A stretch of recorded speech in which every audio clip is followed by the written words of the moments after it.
Welcome. I heard the story of someone who said, finally, after years of struggle, I went to a therapist and my therapist diagnosed me with low self-esteem. She said it was common among losers. That's just so sad. If you pay attention to your mind, if you meditate, which is paying attention to your mind, you'll notice that you may have this baked in propensity for self-judgment. You may notice how you're constantly falling short of expectations and how sometimes it feels like this nonstop barrage of critical thoughts. It's good news and bad news. The good news is you're not unique. The bad news is it's pretty pervasive. And that self-talk, that inner critic can definitely color your perception of reality. And what I'd like to talk about, again, as I usually do in 4 parts. Part 1, acknowledging how your inner critic has kept you alive so far. And part 2, a little bit on the birth of the inner critic. Where does that voice come from? Part 3, the awakening of wise discrimination. How can the inner critic actually become a voice of wisdom? And part 4, how do you tune into that? How do you find that balance in your life? Imagine, or you don't have to imagine this, but let's just say a plane crashes over a remote forest. Horrible crash, but there are few survivors, and everyone is hungry and exhausted, and you see that there are these yellow flowers with these really juicy red berries, and they look really, really good, and you're really, really hungry. But there's some inner voice that says, don't eat these. These might kill you. I'm not sure these are really, really safe. And so you don't. And then you watch someone else eat the red berries and they get sick. Well, that's score 1 for the inner critic. You know that voice that says, don't do that, this is scary, something terrible could happen? Well, it's this self-protective, self-preservational voice, which we tend to think of as the voice of the critic. It's kind of the built-in negativity bias that is kind of designed to keep you alive and keep you on the planet. It can be very, very helpful in your life, and it can really hold you back and stymie you. But our whole life is designed around waiting to see who eats the red berries first. It's designed around self-preservation. And our whole life, you could say, is built on distrust.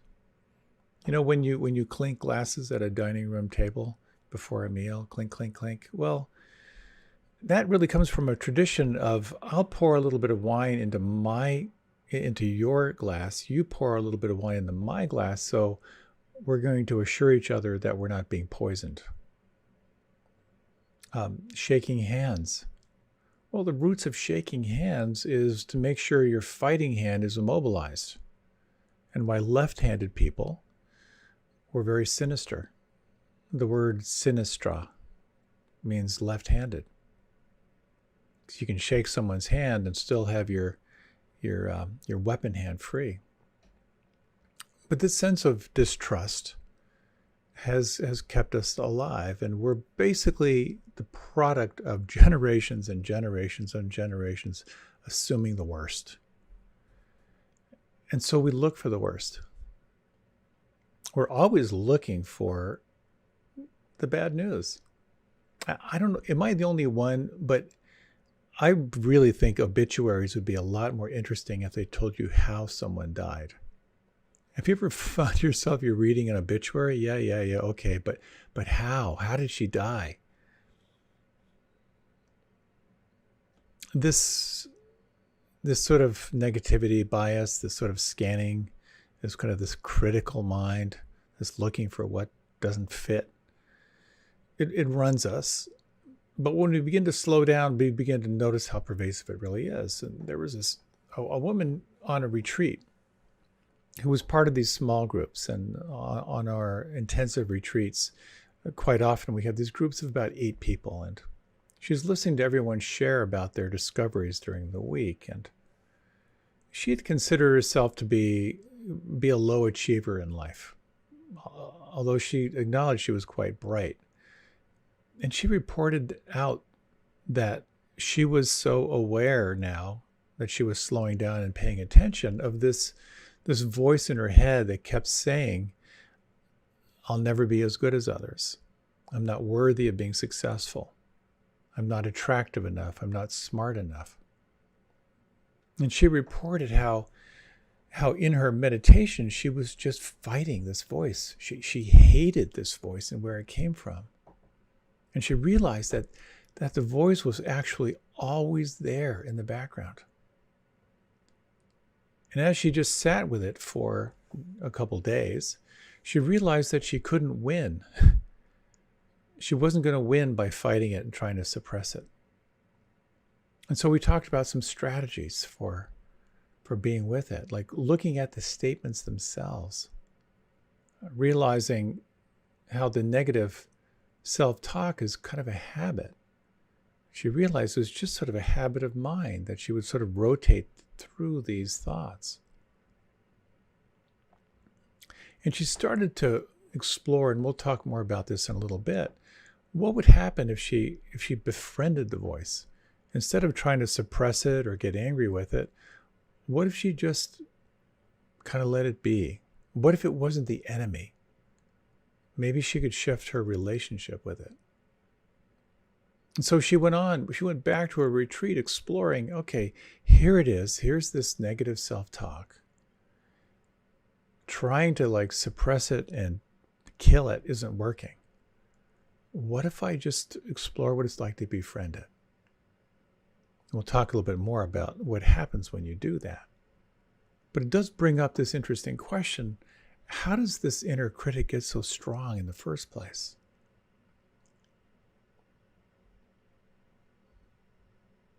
A teacher once said that, when we're young, we're like this little hard drive without any virus protection. We just pick up this programming that just gets installed. And as we go through life, as we become more aware, we have to start removing those the software programs that aren't really working for us. And it's uncanny how much we pick up when we're young and how much we assume this is reality. Back many, many years ago, when I used to do a lot of fundraising, I would lead these workshops, and I would always offer this inquiry. One thing my parents always said about money was, and just fill in the blank. And if you ask yourself that, what's one thing your parents always said about money? Oftentimes people say it doesn't grow on trees, you've got to work hard for it. And then the next question is, how much does what they said still operate as a way that you view the world? And the money thing is really interesting. How much we just pick up and assume this is the way life is. My parents were both Depression kids. My father worked for a state university. We didn't have a lot of money. We lived well, but we lived very, very frugally. I remember when I was 8 or 9, when we first went to a restaurant, we were traveling somewhere, I think, or like a summer, we would go camping in Maine. Normally we would just, peanut butter and jelly in the car, but for some reason we stopped at an actual diner. It was the first time I'd ever been in a restaurant. And as we went out to the car afterward, I was very proud of myself. And I went to my father, I said, "Dad, you left this money on the table." Not realizing what a tip is. My parents were so frugal. In their late 70s, they were going to be driving out to Colorado to see some friends. And at that time, they had a Ford Explorer, kind of the big SUV. And so they were telling me about their trip. And I said, "Well, how long will it take?" They said, "Well, we think about 3 days to get out there." And I said, so you're going to just stay in motels? And my 78-year-old father gave me this look, and he just said, we have the Explorer. So in their late 70s, fully retired, why would you spend money on a motel when you've got a comfortable car and you can sleep in the parking lot? I didn't realize how much this had colored my own perception until later, many years later, when I moved to DC. I had a van that was just falling apart, and I had to replace it. And Tara said, "Look, I have this station wagon, which is pretty utilitarian. Why don't you buy a small car? Maybe buy a convertible." And I thought, yeah, I'll buy a small car. Maybe I'll buy a little convertible. That'd be fun. But I felt kind of sick for days, and finally I realized what it was. I said to Tara, I said, "I'm sorry, but I can't buy a car I can't sleep in." That was real. That was real. Gotta have your backup. So we're the product of our culture. We don't realize how much we pick up from our environment. I grew up in the Pennsylvania Dutch country on a farm. And all the neighborhood kids, all the school kids I knew as we were growing up through elementary school were mostly excited about hunting and guns and cars. And I was pretty excited too. And like them, I got my first gun at a certain time. And then I shot a frog, and I felt sick about it. I really, really felt like physically ill as to what I did to this poor frog. And I lost my interest in hunting almost immediately. And what I really liked was reading. And to that culture, that agricultural culture, really being into reading was a direct and immediate sign of my flagrant and blatant homosexuality, according to them. And I didn't fit in. Just harsh judgment for not fitting into this, hunting macho culture.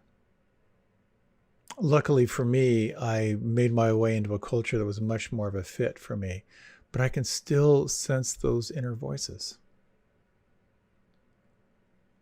So when you reflect on your origins, when did you first have a thought of not being enough? It might have been your sense of self-perception in elementary or high school.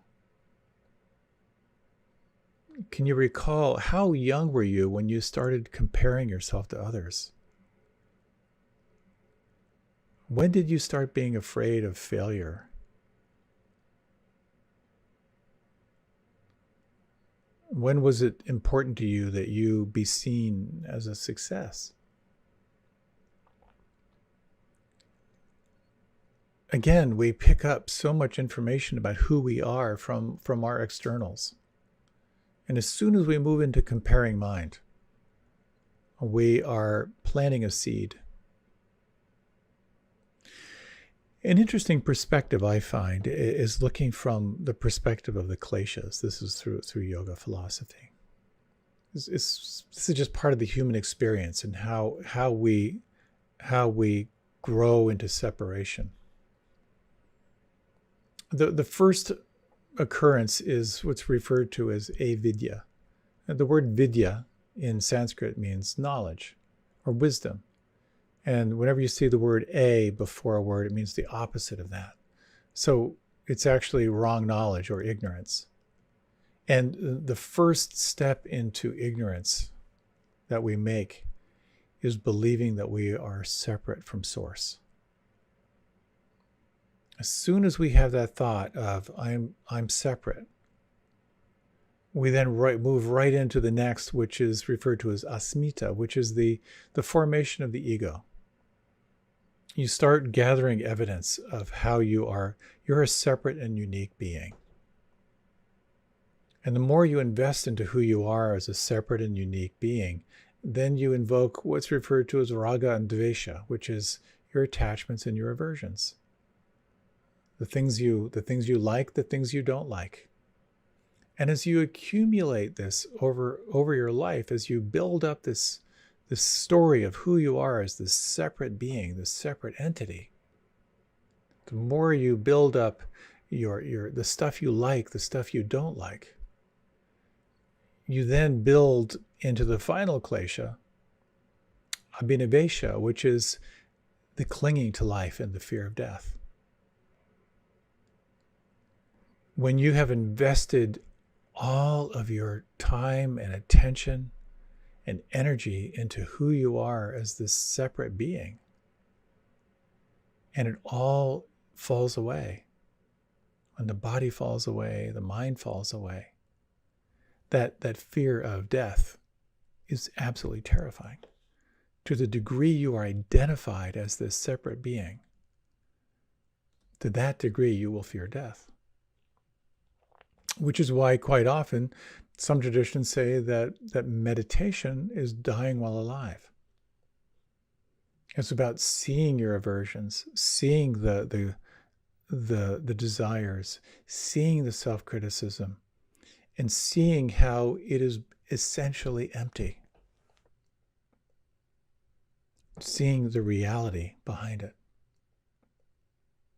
And in that dying while alive, there becomes more space.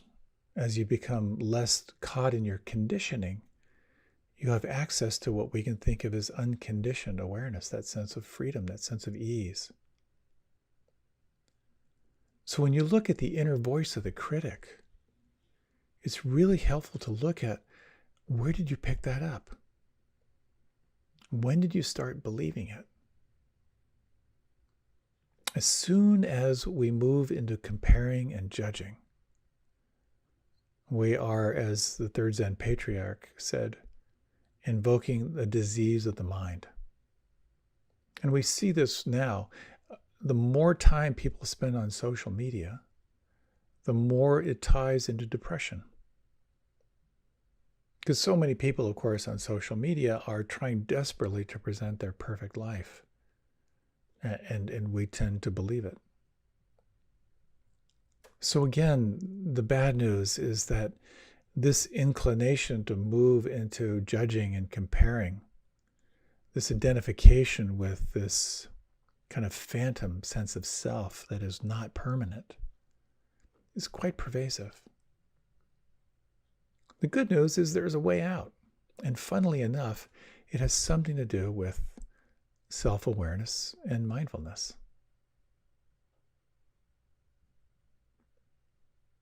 So when we're caught in the critic, that ruthless critic that is kind of unceasing, we really begin to sense what it's like to be really caught and trapped by that mental formation.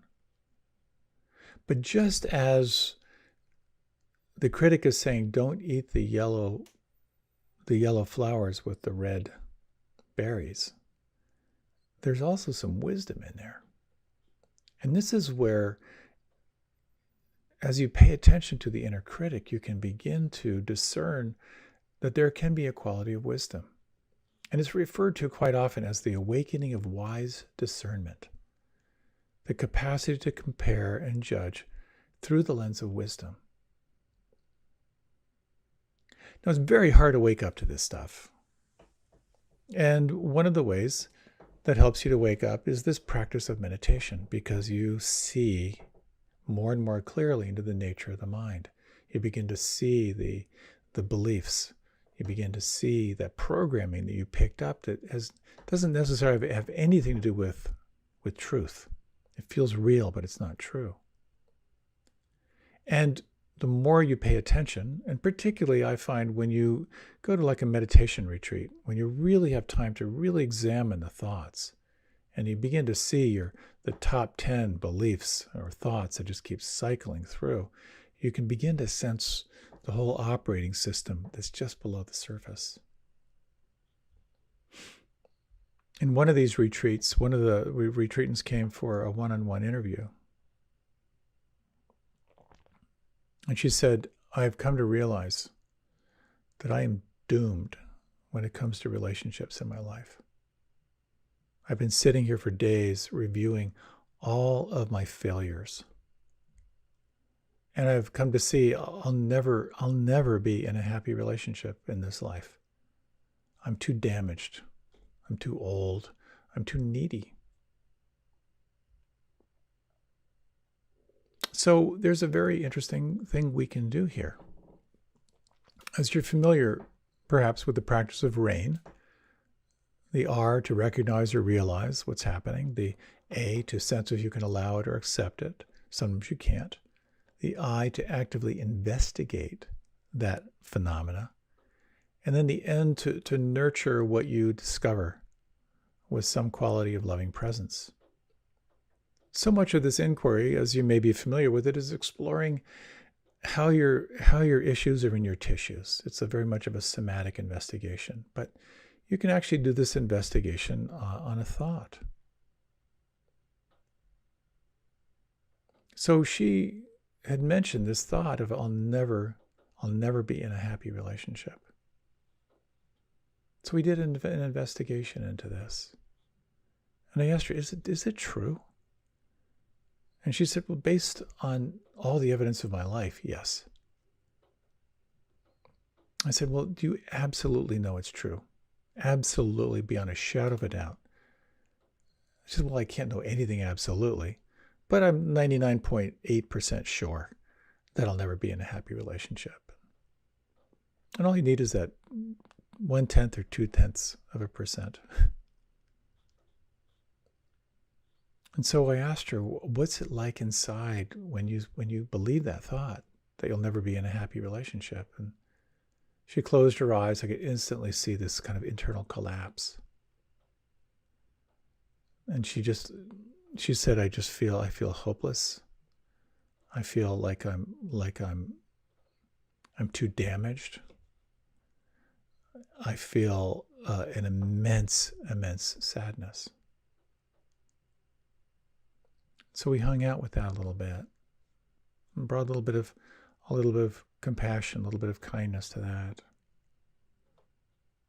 And I said, so here's this thought that comes through. You'll never be in a happy relationship. And you know it's not absolutely true, but when you think that thought and you believe it, here's this inner collapse, this sense of hopelessness. I said, is there a sense of how old this is? She sat with that and she said, oh my God, it's just so old. I'm realizing that how disappointed I was with my parents, how I could never get what I needed from them. And I remember giving up really, really young. And so we took some time to be with that, to realize just how long that had been living on the inside. And when she had a sense of how deep the tendrils of this thought, this belief were, I asked her the samurai sword question. I asked her, who are you without that thought? It was a long pause. And she said, I have no idea. And we explored what it felt like inside to not have an idea of what that would be like. And she made room for that, and something shifted. There was a spaciousness that I could sense on the inside. There was this softening through her face. Just this glimpse that maybe that's not true.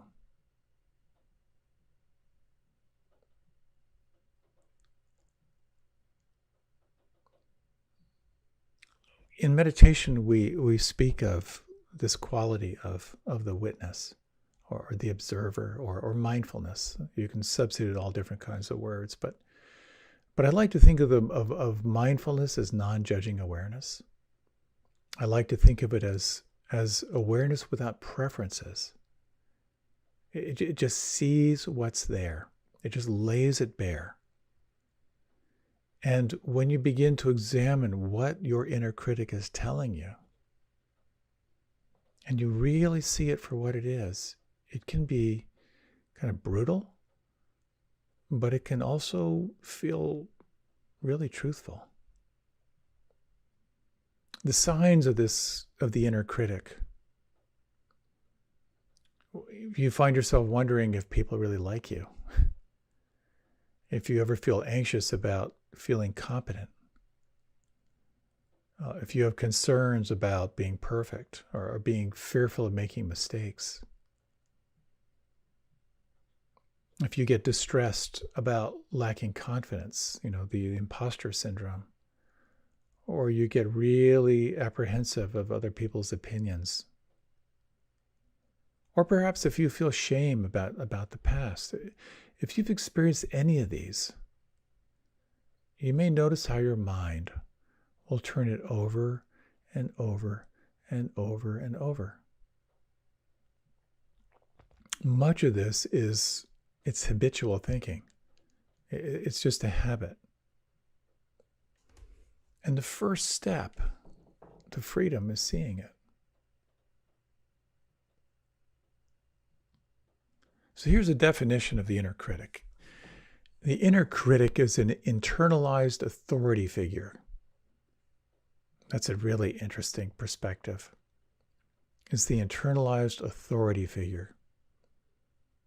It overrides and intimidates the part that would like to express itself into paralyzed silence in order to avoid potential criticism from the external environment.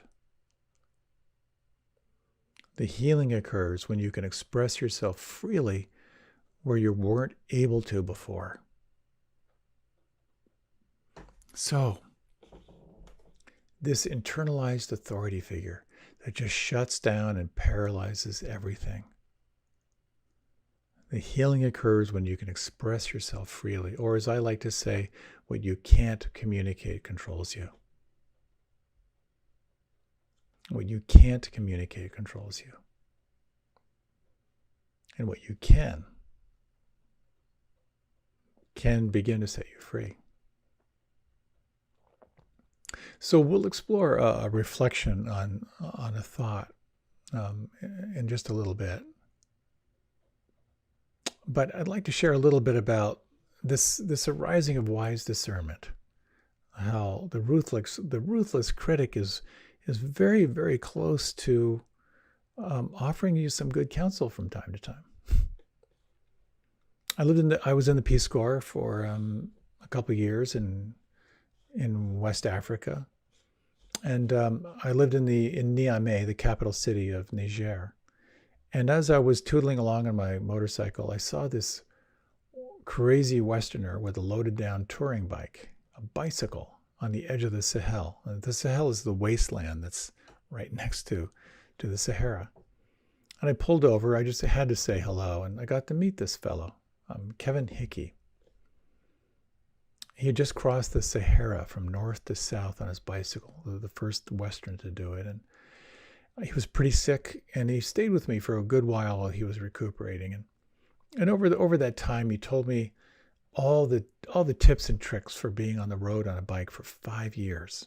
The guy had been everywhere. He played music on the street. He'd meet people who would point him the next thing to do. And there was something so epic about his travel. I got so inspired. And with it, I got obsessed. So I had a bike made in Switzerland on his recommendation. And this is before mountain bikes, just to kind of date it a little bit. So the widest tires were only like 35C tires, but it had a reinforced frame. The spokes were tied and soldered. And during my summer break, I picked it up in Switzerland. I traveled around Europe, then I brought it back. And that next year, I got in the best shape of my life. Really learned how the bike, this is before sealed bearings, so I had to repack the bearings there like every week because of the dust and sand would get in. And I had told everyone in the world that this is what I was doing, and I had really given all my energy to preparing for it. But this critic started coming in. And this voice started saying, like, look, you're not strong enough to do this. What if you start getting migraines out on the road? What if no one helps you? What if you get robbed? And I hate this part of me. I hate this part of this fearful part of me, where I get paralyzed. I don't take risks. And that particular season, as I was getting ready to go, the hot season came early. And by hot, I mean hot, 120 degrees at times. And these harmattan winds, these dust-laden winds come down off the Sahara.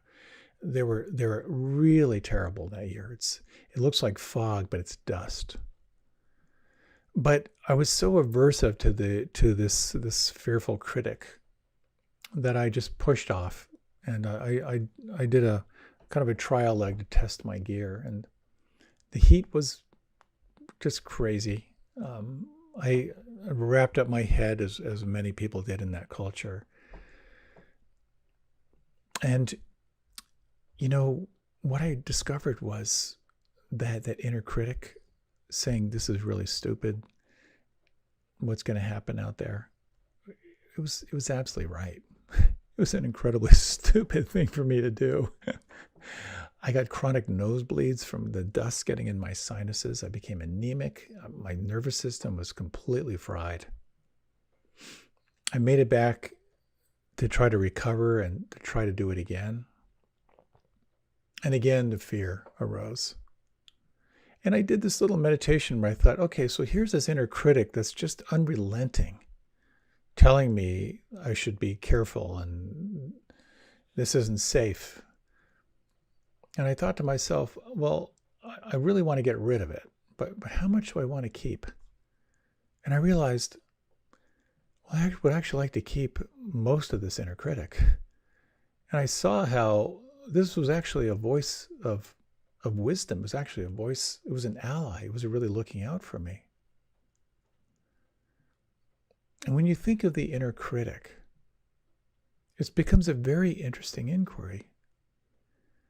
That even though the critic can be unrelenting and be unreasonable, that there's some element in there where the critic is a part of you sincerely looking out for you. And so while there is this scanning for self-preservation, and while there is this hallucination around all the terrible things that could go wrong, the shadow or the other side of the coin is that there's something here that is wanting you to be healthy, wanting you to be alive, wanting you to be fully expressed. So when you find yourself with the unreasonable critic, when you're worried about whether people will like you, if you feel anxious about feeling inadequate, if you're not feeling perfect, or you're afraid of making a mistake, or lacking confidence, or caring too much about what people think of you, or feeling shame from your past, how do we bring a sense of healing to this? One of the ways you can is to remember you're not alone. That phrase, other people feel this too, can be tremendously helpful. When they've done studies about people who feel like they're not really adequate to what's being asked of them, the imposter syndrome, 90% of humanity or something crazy like that feels that. Each one of these thoughts, the thoughts of the inner critic, the voice of the inner critic, they occur for every single person. The second thing you can do when you notice this unrelenting critic is to name it. As soon as you can name it, you begin to shift your identification with it. Sometimes people have found it helpful just to give the inner critic a name. Someone said, okay, He named his inner critic Carl. I don't know why Carl. But he would just say, look, Carl, I hear you. Thank you for sharing. The second is to explore what it's like to befriend it. What does it really have to tell you? When you sit down to have a conversation with it, what's the message here?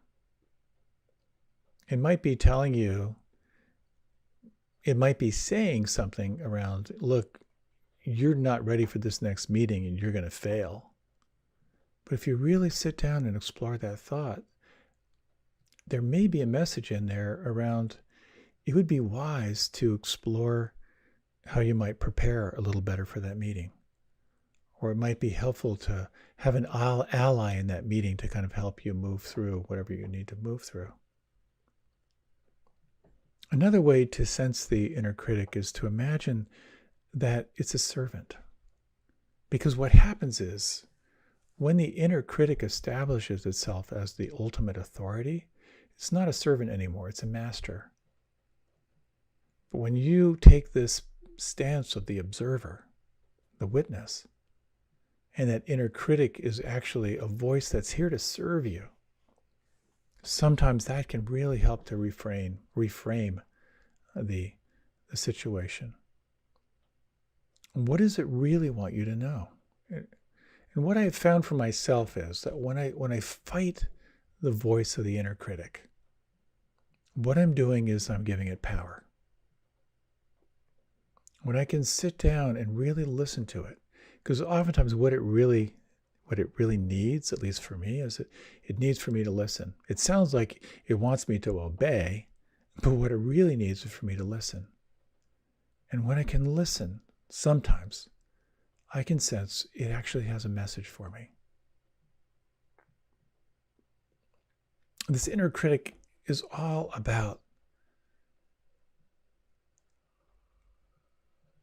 ultimately about freedom. When you feel the inner critic establishing itself as an authority, that's when the struggle becomes.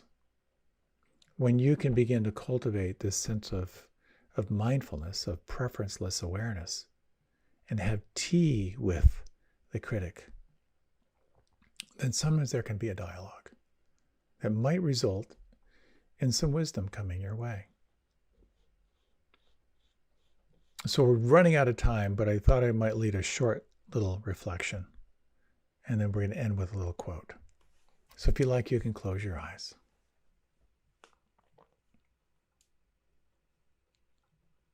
And you might just take some time to slow down and deepen your breath.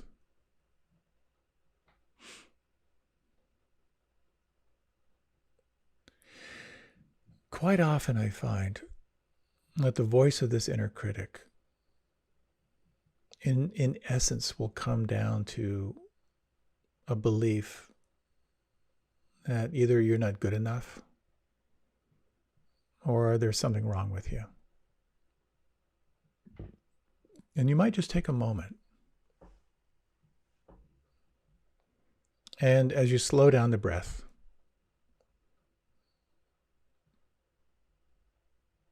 and you might, if you like, just choose one of these as a statement or a belief.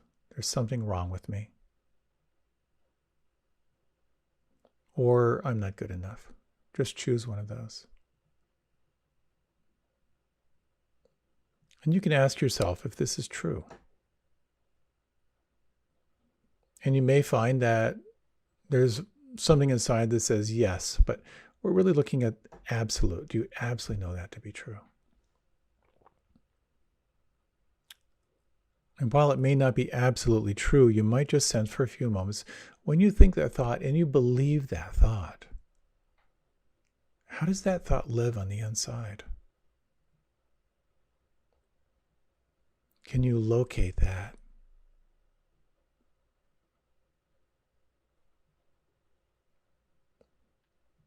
Is it possible to trace that back? How old is that thought? When did you start to think that thought and believe it?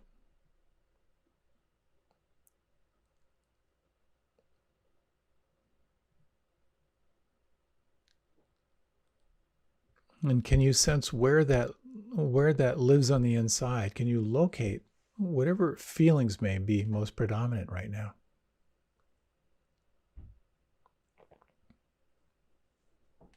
And you might sense, is it possible to bring a sense of loving presence, of kindness or compassion or empathy? You might bring it to whatever felt sense you locate inside.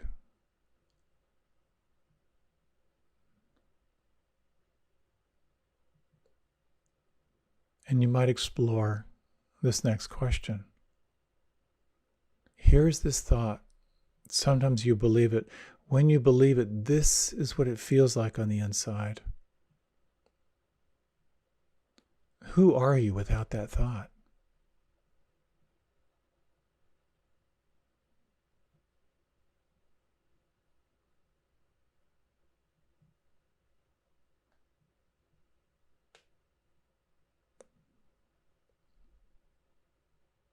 Just sensing the possibility of glimpsing who you are with the inner critic. Is not a master, but a servant.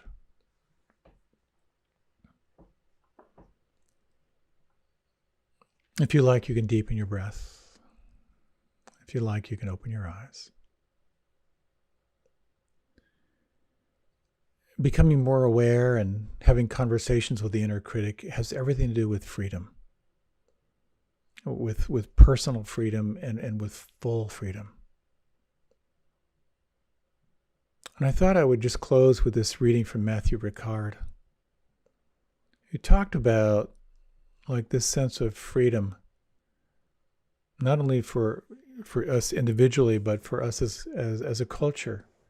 He says, you start with freedom from thirst and hunger, disease, the basic freedoms that the state has to help its citizens to achieve. Then you go beyond that to social freedom, from discrimination, equality, from crime, from lawlessness and insecurity. Then ultimately you find further up the ladder political freedom, the freedom from authority and tyranny. And then Buddhism brings you to even past that, to freedom from internal bondage.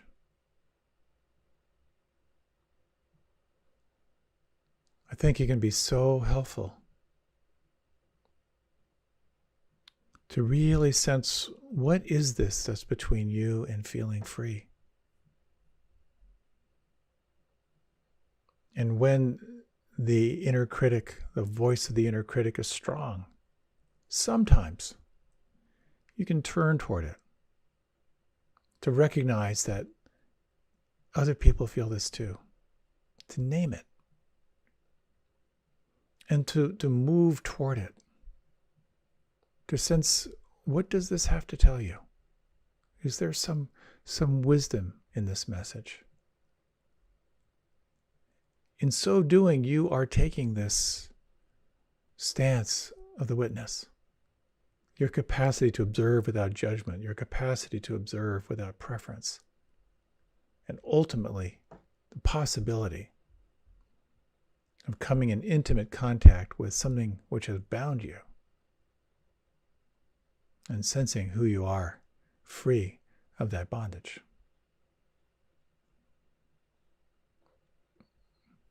It's pretty cool stuff.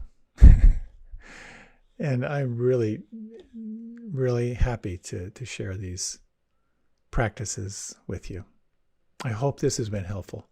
May you and your inner critic have a wonderful time together, and may you have tea, and may you come into a great sense of harmony, of wisdom and compassion.